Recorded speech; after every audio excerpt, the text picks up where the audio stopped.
आज हम लोग स्टार्ट करेंगे कॉलिगेटिव प्रॉपर्टी की टाइप नंबर 2, जिसको हम लोग कहते हैं एलिवेशन इन बॉइलिंग पॉइंट। हम लोग पढ़ेंगे elevation in boiling point. This is the second topic of colligative property, second type of colligative property. और फर्स्ट मैंने आपको बताया है जिसको हम लोग कहते हैं relative lowering in vapour pressure.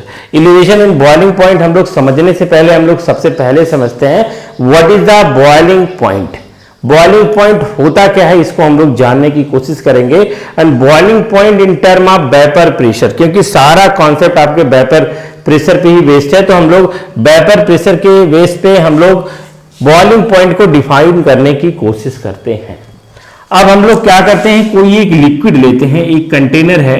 बार बार मैं यही आपको एग्जांपल बताता हूं। जैसे मैंने वाटर लिया, ये आपका वाटर है, एक कंटेनर है जिसमें हमने क्या ले रखा है, वाटर ले रखा है इस तरह से, और आपने इस कंटेनर को क्लोज कर दिया, इस तरह से क्लोज कर दिया है, ठीक है ना, क्लोज कर दिया है।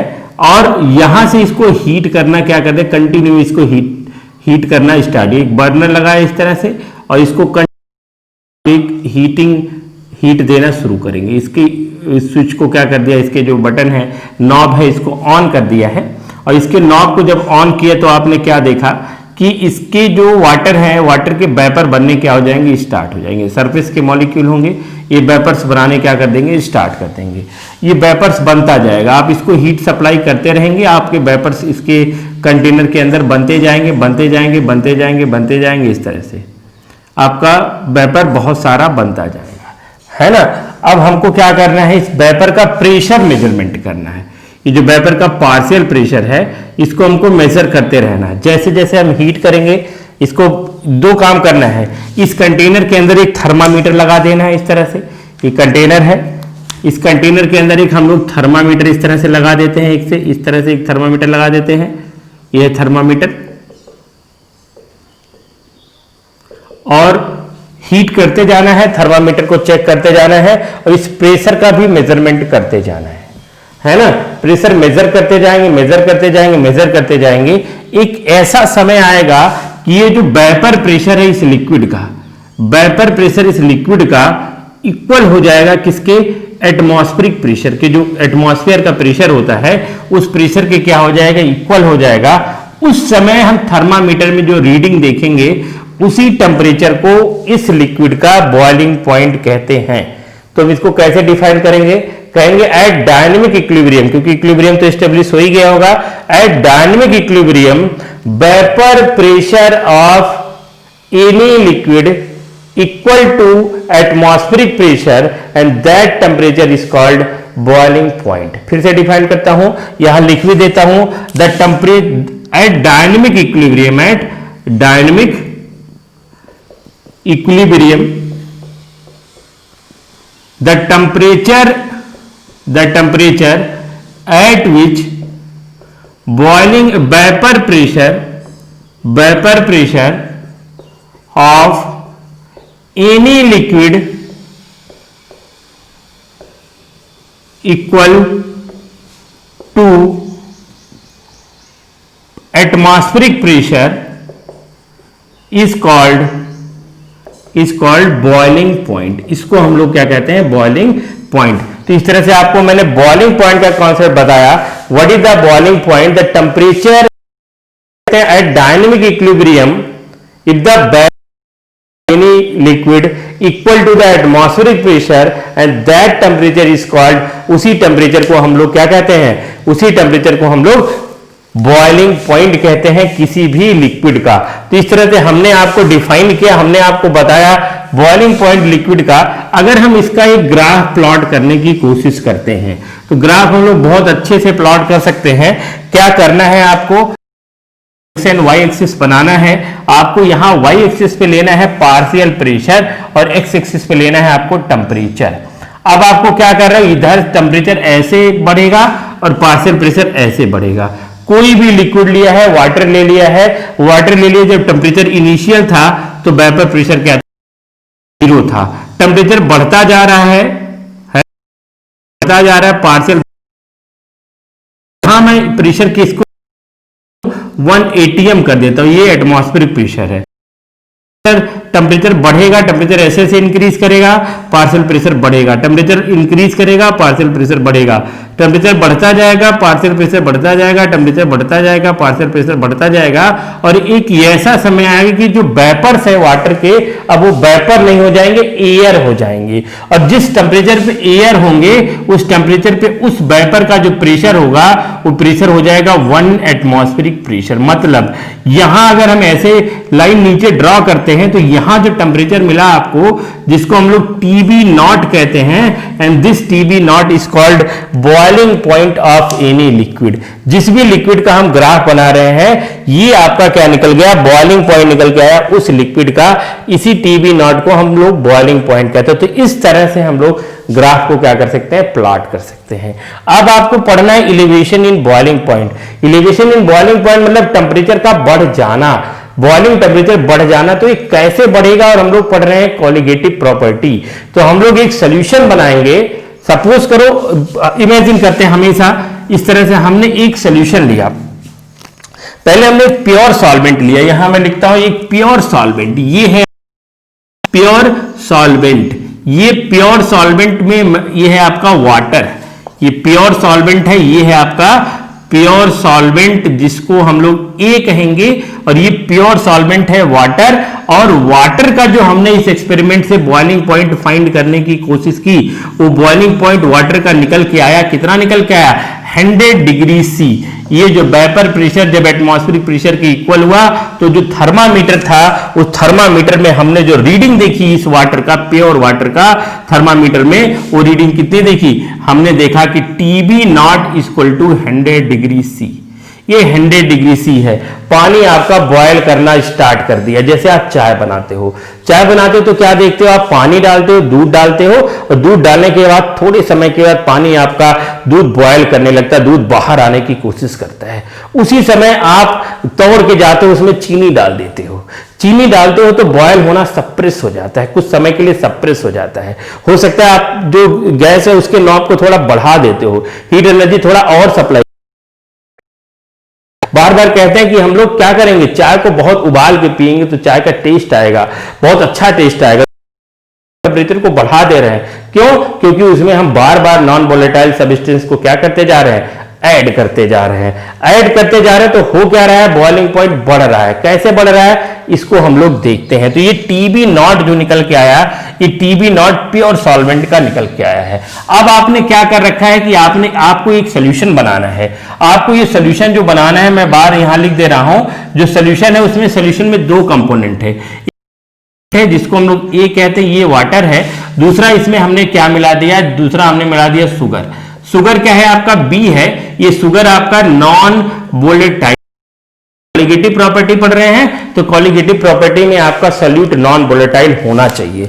तो आपने क्या कर रखा है, आपने क्या कर रखा है, इस कंटेनर में आपने दोनों को मिला रखा है। तो इस तरह से आपका क्या हुआ है, इस कंटेनर का जो सोल्यूशन बन के आया है, वाटर और शुगर का एक होमोजीनियस मिक्सचर जो बन के आया है, उस होमोजीनियस मिक्सचर में आपके शुगर के भी क्रिस्टल हैं। शुगर के भी क्रिस्टल है।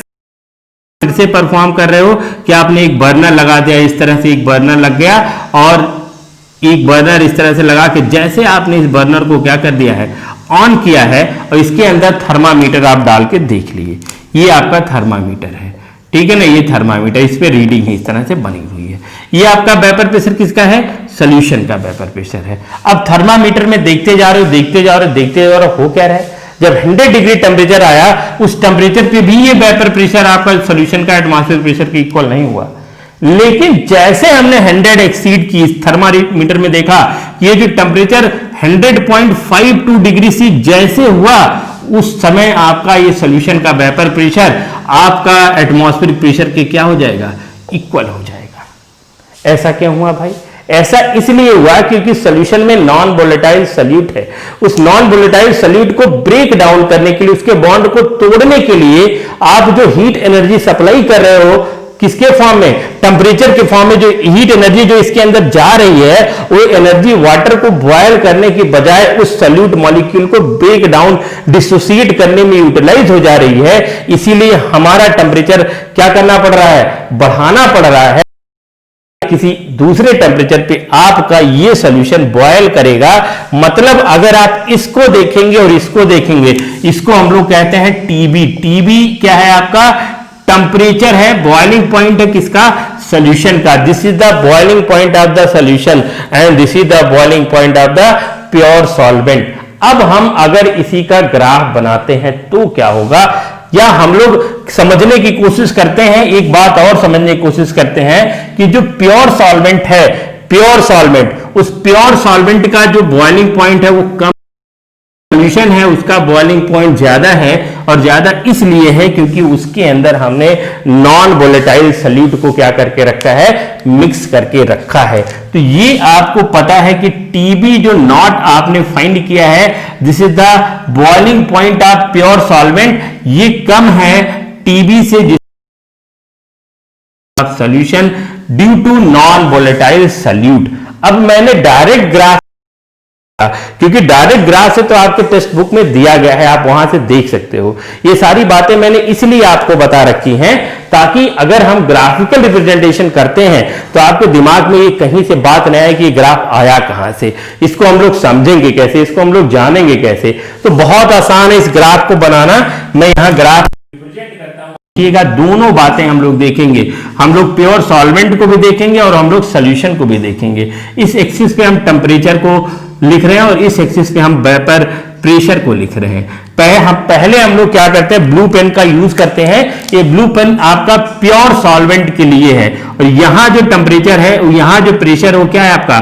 1 एटमॉस्फेरिक प्रेशर है। अब हम क्या कर रहे हैं? कंटेनर में जो वाटर लिया है, टेम्परेचर बढ़ाते जा रहे हैं, बढ़ाते जा रहे हैं, वेपर प्रेशर बढ़ रहा है, टेम्परेचर बढ़ा रहे हैं, वेपर प्रेशर बढ़ रहा है, टेम्परेचर बढ़ा रहे हैं, वेपर प्रेशर बढ़ रहा है, वेपर प्रेशर बढ़ रहा है। आप देखेंगे आपका ये वेपर जब एयर होने लगेगा या जब एयर हो जाएगा तो उस समय इसका एटमॉस्फेरिक प्रेशर 1 हो जाएगा। ये जो है आपका ये पीए नॉट है और ये PA nought equal to 1 atmospheric pressure. और इस पे जो हम टेम्परेचर देख रहे हैं जिसको हम लोग क्या कहते हैं? जिसको हम लोग कहते हैं TB naught, and this TB naught is the boiling point of water. अब क्या किए हो?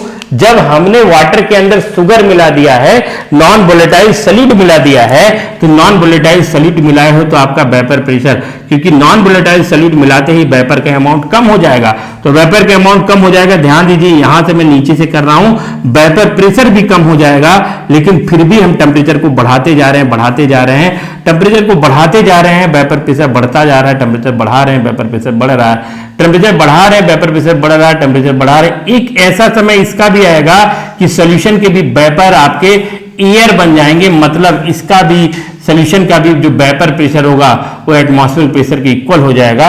उस टेम्परेचर पे हम लोग यहाँ नीचे एक लाइन ड्रॉ करेंगे और यहाँ जो टीबी निकल के आएगा, this TB is called, what is this? This is called boiling point of solution. और ये आपका कम है, आप ध्यान से देखिए, और ये आपका ज्यादा है। प्रैक्टिकली इसको प्रूव करके देखा है आपने। और ये जो इन दोनों का गैप आएगा इसको हम लोग क्या कहेंगे? Change in temperature. और जो बढ़ा है, जो बढ़ा हुआ टेम्परेचर, कितना बढ़ा है टेम्परेचर, और इसी बढ़े हुए टेम्परेचर को हम लोग क्या कहते हैं? That is called elevation in boiling point. तो अभी तक तो हम लोग डिफिनीशन फाइंड किया और हमको मिला डेल्टा टीबी इक्वल टू क्या हो जाएगा? टीबी माइनस टीबी नॉट हो जाएगा। और इसको हम लोग कहते हैं elevation in boiling point. Hopefully ये ग्राफ आपको बढ़िया से समझ में आया होगा। तो जो बुक में आपके टेक्स्ट बुक में डायरेक्ट ग्राफ से स्टार्ट किया है, इसको हम लोग समझाने में समझ चुके हैं कि delta TB equal to TB minus TB nought. और what is the TB? TB is the boiling point of solution. और टीबी नॉट क्या होता है आपका? टीबी नॉट होता है boiling point of the pure solvent.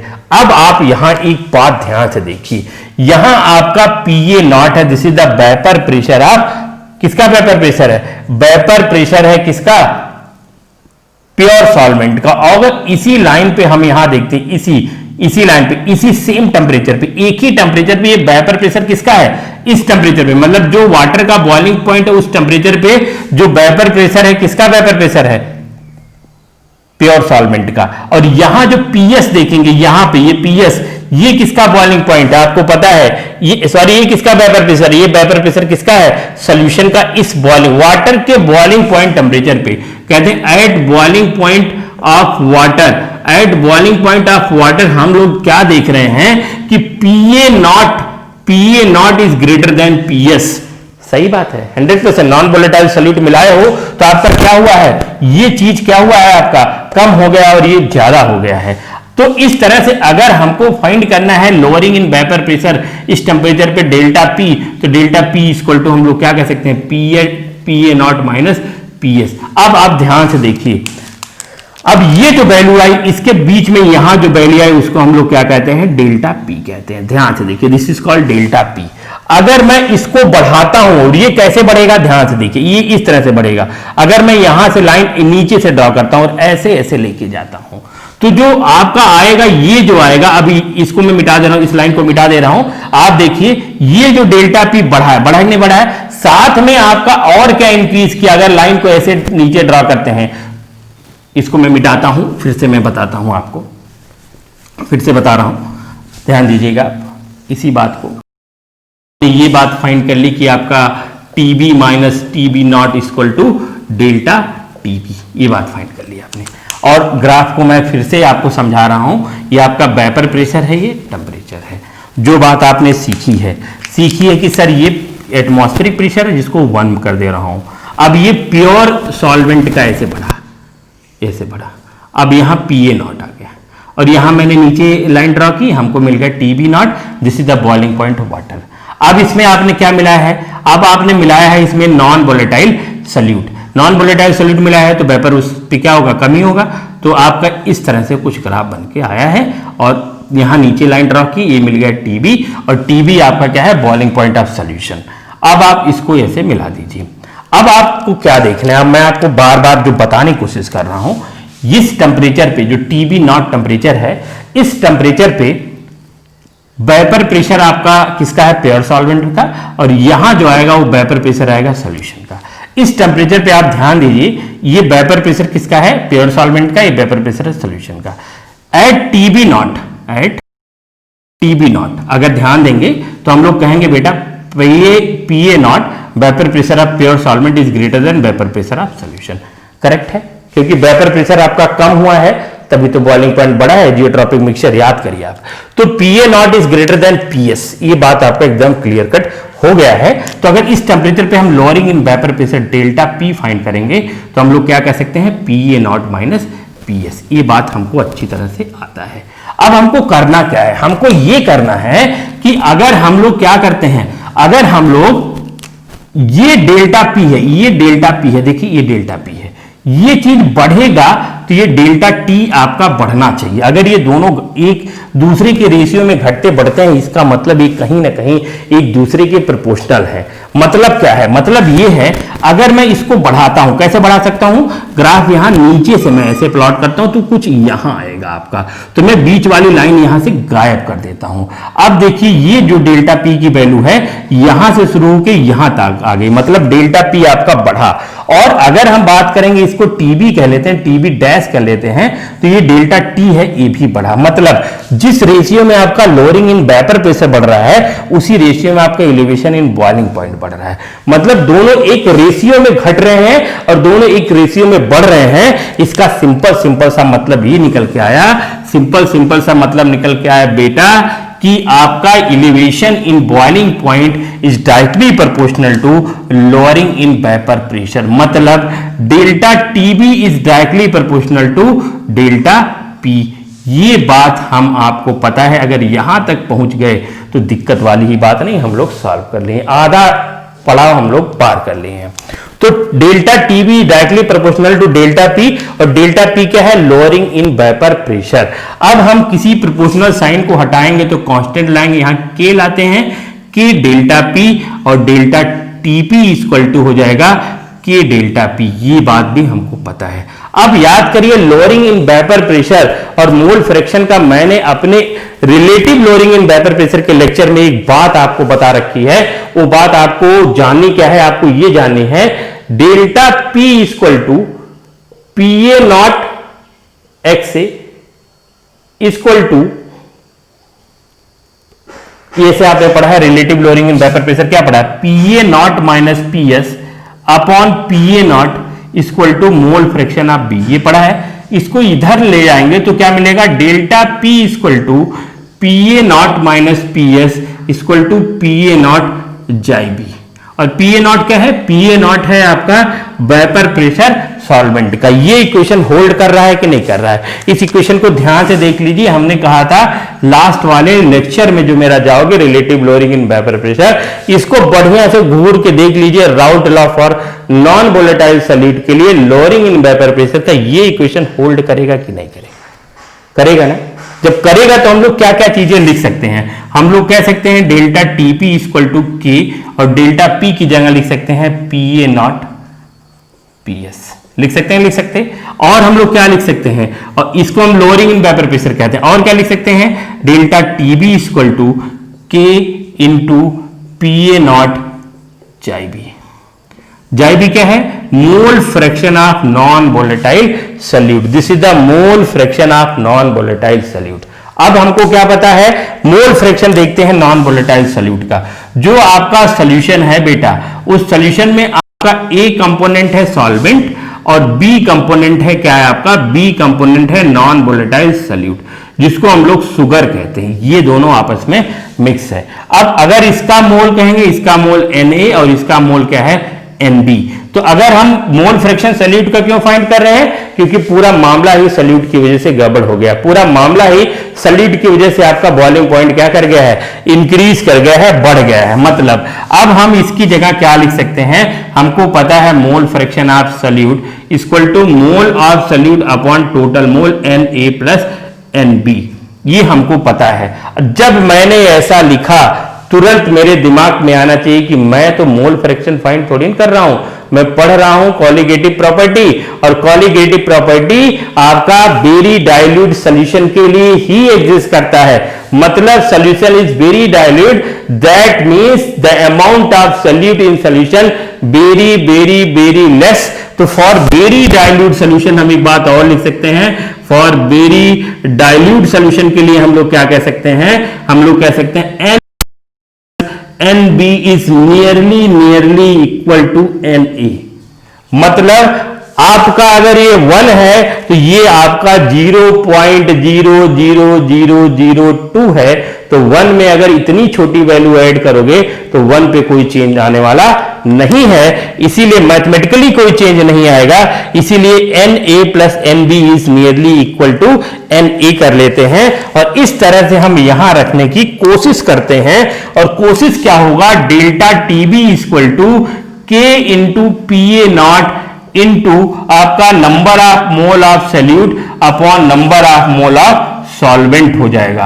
अब हमको पता है number of mole of solvent के बारे में एक घटना, number of mole of solvent equal to होता है given mass of solvent WA upon molar mass of solvent. तो इस बात को यहां हम लोग रख देते हैं, कोई दिक्कत नहीं, इसको ओपन कर रहे हैं इसको। तो डेल्टा टीबी इक्वल टू क्या हो जाएगा, K into P A nought into Mb upon क्या हो जाएगा, given mass of solvent upon molar mass of solvent. अब ये बात ऊपर चली जाएगी तो डेल्टा टीबी इक्वल टू क्या हो जाएगा, K into P A nought into Ma, जिसको मोलर मास किसका कहते हैं, सॉल्वेंट का। यहां मोल of solute upon mass of क्या होगा आपका सॉल्वेंट होगा। अब फिर से ध्यान दीजिए बेटा, मोल ऑफ सॉल्यूट पर मास ऑफ सॉल्वेंट को मोलैलिटी कहते हैं। तो मोलैलिटी को फिर से डिफाइन करते हैं, मोलैलिटी को। तो molality number of mole of solute, ये वैल्यू आया है number of mole of solvent in KG. इसकी जगह मोलैलिटी लिख सकते हैं, बट इसकी जगह क्या लिखी, ये परेशानी आपके सामने आ गई। तो आपको पता है कि ये तो कांस्टेंट है, जिस टेम्परेचर चेंज पे हम बातें कर रहे हैं उस टेम्परेचर चेंज पे वेपर प्रेशर भी आपका उस लिक्विड का कांस्टेंट होगा, मोलर मास कांस्टेंट होता ही है। तो सारी की सारी वैल्यू कांस्टेंट हो जाएगी, लगेगा। तो हम लोग कह सकते हैं delta TB is directly proportional to molality. और जैसे हमने ये कहा और ये बात हमारी प्रूव हो गई और ये प्रूव होके आई कि this is the colligative property. ये आपका ये कॉलिगेटिव प्रॉपर्टी है। ये डेरिवेशन समझ में आया होगा। लेकिन अभी खत्म नहीं हुआ कहानी, क्योंकि इसके आगे आपको इस कांस्टेंट को हटाना है और आगे की कहानी आपको समझाना है। तो हम लोग फिर से इसको देखते हैं, तब तक आप इसको नोट करिए। तो हमने आपको पढ़ाया कि हमने आपको बताया डेल्टा टीबी इक्वल टू क्या है आपका, delta TB equal to KB into molality मैंने आपको बताई है। अब केबी को हम लोग क्या कहते हैं, केबी को कहते हैं और इस कांस्टेंट को हम लोग कहते हैं इब्लोस्कोपिक कांस्टेंट, इब्लोस्कोपिक कांस्टेंट। ये आपका वैल्यू निकल। एक नंबर का क्वेश्चन कभी कभी इसका यूनिट पूछ लेता है। तो केबी इक्वल टू क्या हो जाएगा, delta TB upon molality. Molality के यूनिट क्या होता है, मोल पर केजी, तो हो जाएगा डिग्री सी मोल पर केजी। ये यूनिट हो जाएगा इब्लोस्कोपिक कांस्टेंट का। अब ये इब्लोस्कोपिक कांस्टेंट जो आया है हर एक सब्सटेंस के लिए अलग अलग होगा, ये बात हमको पता होना चाहिए। जैसे हम लोग चलो फाइंड करके देखते हैं, प्रैक्टिकल करके देखते हैं। प्रैक्टिकल वैल्यू हम लोग फाइंड करते हैं किसका, केबी की। हम 1 मोलर सोल्यूशन बनाते हैं। 1 मोलर सोल्यूशन बनाने के लिए सॉल्वेंट आपका 1 केजी होना चाहिए और सॉल्यूट आपका 1 मोल होना चाहिए। 1 मोल हम सॉल्यूट बनाते हैं, 180 ग्राम हम लोग क्या डालते हैं, ग्लूकोज। अगर हम ग्लूकोज का मोल फाइंड करेंगे तो 1 मोल ही है। आपको पता होगा मोल का डिफिनीशन 1 मोल इक्वल टू होता है GMM, gram molecular mass of that substance. तो ये अपना 1 मोल बनके तैयार है, ये 1 मोल है। और इस 1 मोल को 1 केजी जब वाटर में डालोगे तो जो सोल्यूशन बनके तैयार हुआ वो कितना है आपका, 1 मोलर है, 1 मोलर। अब हमको पता है कि जो TB नॉट है बॉइलिंग पॉइंट किसका, वाटर का, बॉइलिंग पॉइंट वाटर का। TB not is the boiling point of water, जो हमको पता है कि 100 डिग्री सी है। लेकिन जब इसके अंदर हमने ग्लूकोज को ऐड किया, नॉन वोलेटाइल सॉल्यूट को डाला, तो हमको क्या निकल के आया, हमको मिला TB, जो बॉइलिंग पॉइंट किसका होता है, सॉल्यूशन का, वो निकल के आया। हमने थर्मामीटर से प्रैक्टिकली जैसे मैंने बता रखा है एक्सपेरिमेंट करके, हमने ये वैल्यू फाइंड की थी 100.52 degree C. This is the boiling point of the solution due to 1 molar solution, due to non volatile solute कह सकते हो। ये निकल गया। इस तरह से हम एलिवेशन इन बॉइलिंग पॉइंट अगर फाइंड करेंगे तो डेल्टा टीबी इक्वल टू क्या हो जाएगा, 100.52 degree C minus 100 degree C equal to delta TB equal to 0.52 degree C, and this is the elevation in boiling point. तो आपको केबी फाइंड करना है, सब तो मिल गया आपको, सब मिल गया, आपने सब प्रैक्टिकल करके फाइंड कर लिया है। तो डेल्टा टीबी की वैल्यू इस फॉर्मूले में पुट कर रहा हूं सब कुछ। तो डेल्टा टीबी की वैल्यू 0.52 डिग्री सी। जब भी आप कुछ भी लिखोगे, आप केमिस्ट्री के अंदर या फिजिक्स के अंदर आपको यूनिट के साथ जरूर लिखना है। तो आपका ये आ जाएगा केबी इंटू हो जाएगा 1 मोल पर केजी। तो ये आपका वैल्यू आए, केबी की value I 0.52 degree C per mole per kg. This is the ebullioscopic constant, जिसको हमने प्रैक्टिकल करके फाइंड कर लिया है। तो होपफुली आपको ये बात समझ में आई होगी।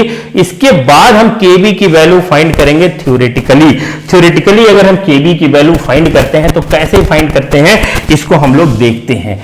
ये प्रैक्टिकल बात हो गया। थ्योरेटिकली 2 फॉर्मूले हैं, और जो थ्योरेटिकली 2 फॉर्मूले हैं और 2 क्या 3 फॉर्मूले निकल के आएंगे, और जिसमें से 2 फॉर्मूला आपका केवल और केवल जो लोग नीट और जेई के लिए देख रहे हैं वो 2 फॉर्मूले पे बहुत ज्यादा, वैसे पढ़ना तो सब है लेकिन आपका उस दोनों फॉर्मूले का बोर्ड से कुछ लेना देना नहीं है, बोर्ड में उससे रिलेटेड क्वेश्चन नहीं आते हैं। तो अगर थ्योरेटिकली हम केबी की वैल्यू फाइंड करते हैं थ्योरेटिकली, तो हम लोग कहते हैं KB equal to R TB nought का square upon 1000 into LB. LB क्या होता है, LB is a latent heat of vaporisation. ये पहला फॉर्मूला है उनके लिए है जो नीट और जेई एग्जामिनेशन के लिए सोच रहे हैं। दूसरा क्या है, केबी का फॉर्मूला फाइंड करने का ebullioscopic constant, KB equal to R gas constant है, टीबी नॉट आपका बॉइल सब्सटेंस का इंटू मोलर मास आपका सॉल्वेंट का हो जाएगा Ma